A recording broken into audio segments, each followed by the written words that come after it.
तो दर्शकों इस वक़्त हमारे साथ लाइन पर बसपा के वाइस प्रेज़िडेंट जेकेयूटी जम्मू के चरणजीत चरगोत्रा जी हैं। उनसे जान लेते हैं कि इस इलेक्शन का एक्सपीरियंस जो है वो कैसा रहा? किस तरीके से जो है वोटिंग बीएसपी के पक्ष में जो है वो लोगों ने की। चरगोत्रा साहब बहुत-बहुत स्वागत है हमारे प्रोग्राम में। शुक्रिया संसार जी। चरगोत्रा साहब कैसा रहा इस बार का इलेक्शन जो है बसपा की आपके 2 उम्मीदवार थे, उन दोनों उम्मीदवारों को किस तरीके की वोटिंग हुई है? कैसा समर्थन जो है वो समाज की ओर से मिला है? संसार जी, इस बार का जो इलेक्शन जम्मू कश्मीर के खासकर जो रहा है वो हमारे लिए बड़ा एक चैलेंजिंग इलेक्शन था। जी, क्योंकि एक नरेटिव सा सेट हो चुका था पूरे जेएंडके के अंदर, खासकर जम्मू कश्मीर की, खासकर जम्मू की बात करूंगा मैं। जी, तो कि जी हमने जी बीजेपी को हराना है, इसलिए हमें ये चीज़ करनी है। तो वो कहीं ना कहीं हमारे लिए एक बड़ा चैलेंजिंग सा रहा।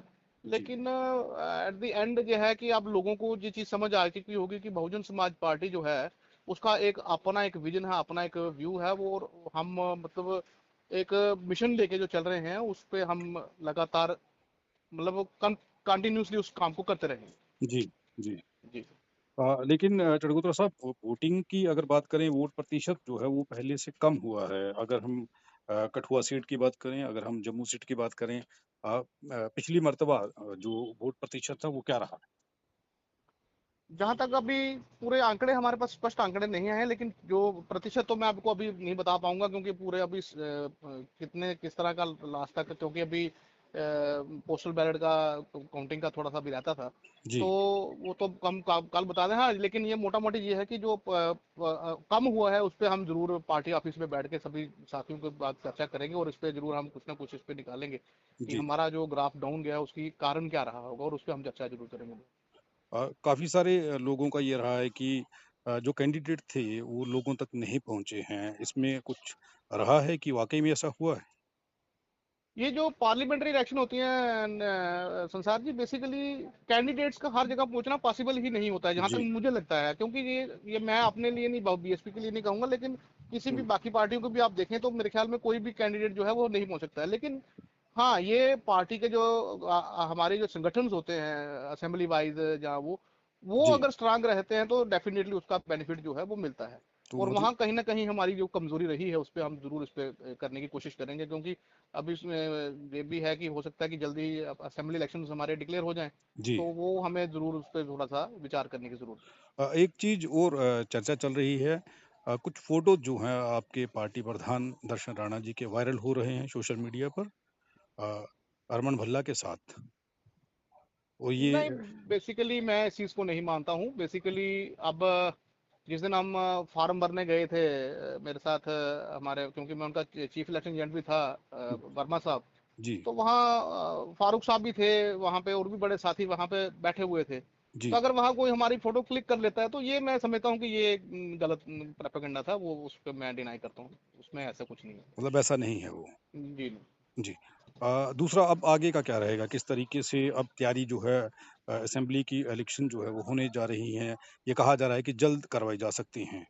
तो आपकी पार्टी के किस तरीके से अब तैयारी रहेगी आगे? पहले तो इसी पे मंथन करेंगे हम बैठ के कि हुँ, कहाँ पे हमसे जो थोड़ी बहुत चूक हुई है उसको हम कैसे दुरुस्त करें, और कहाँ पर हमें ज़रूरत है कि अच्छा करने की। और मैं ये समझता हूँ कि हमें जो अपने कोऑर्डिनेटर्स जो हमने कंस्टिट्यूंसी वाइज लगाए हुए हैं, जी। उनको उनको थोड़ा सा कॉन्फिडेंस में लेके, उनको थोड़ा सा कॉन्फिडेंस उनके अंदर बिल्ड करके, मतलब उनको मतलब ये चीज़ थोड़ा सा मतलब मुराल उनका जो है जो बूस्ट करके हमें ये कहना पड़ेगा कि हमें संघर्ष के आदी हैं, और संघर्ष हमारा जो हमें करते रहना है। तो तो आपको लग उसमें रहा जरूर है कि करें। इस बार कुछ चूक हुई है मतलब काम करने में या लोगों तक पहुँचने में या लोगों से जो संपर्क था वो प्रॉपर नहीं हो पाया, ये कह रहे हैं आप? देखो, सोशल मीडिया का ज़माना है, जी, इलेक्ट्रॉनिक प्रिंट मीडिया है। जी। ये कहना कि कैंडिडेट का मैसेज या कैंडिडेट लोगों तक नहीं पहुंच पाया, ये मैं समझता हूँ कि ये चीज़ नहीं है। मैंने हुँ। आपको बताया ना कि एक नैरेटिव सा सेट कर दिया गया था जिसको हम काउंटर करने में कामयाब नहीं हो पाए हैं, मैं ये कह सकता हूँ। जी, ये कह रहे हैं कि आप उसे जो एक नैरेटिव हो गया था कि भाजपा को हटाना है बस और जी, जी, जी। उसको काउंटर कांग्रेस को। करने में कहीं न कहीं हम जो है पीछे रह गए। देखो मैं इसीलिए बता रहा था कि क्योंकि जो हमारे लोगों का ख़ासकर जो हमारे बहुजन समाज के लोगों का ये ब्रेन वॉश करने की कोशिश की गई, तो हुँ, मैं अपने उन साथियों से ख़ासकर जो उनको यही कहना चाहूँगा कि आप मतलब कि किसी के चिराग बुझाने के लिए आप दूसरे के घर को ज़्यादा रोशन करने चले जाओगे तो अपने घर में बेहतर ये रहेगा कि अपने घर के चिराग को हम थोड़ा-सा और उसमें तेल डालें और उसको और ज़्यादा वो रोशनी करें ताकि हम अपना हिसाब अपने हिसाब से चल सकेंगे। जी, बहुत-बहुत जी। धन्यवाद चरणजीत जी हमारे साथ बात करने के लिए। और बड़ी बात ये है कि बहुजन समाज की उम्मीदें बसपा के साथ रहती हैं और आप लोग बसपा के माध्यम से बहुजन समाज के उन मुद्दों को समय-समय पर उठाते हैं।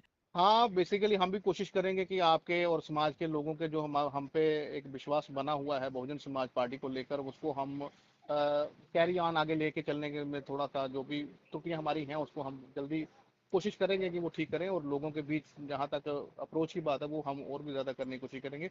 धन्यवाद संसार जी आपका, बहुत-बहुत बहुत-बहुत धन्यवाद। धन्यवाद, बहुत-बहुत धन्यवाद। हम किसी भी प्रकार का कोई विज्ञापन नहीं लेते हैं, हम आज़ाद पत्रकारिता करते हैं।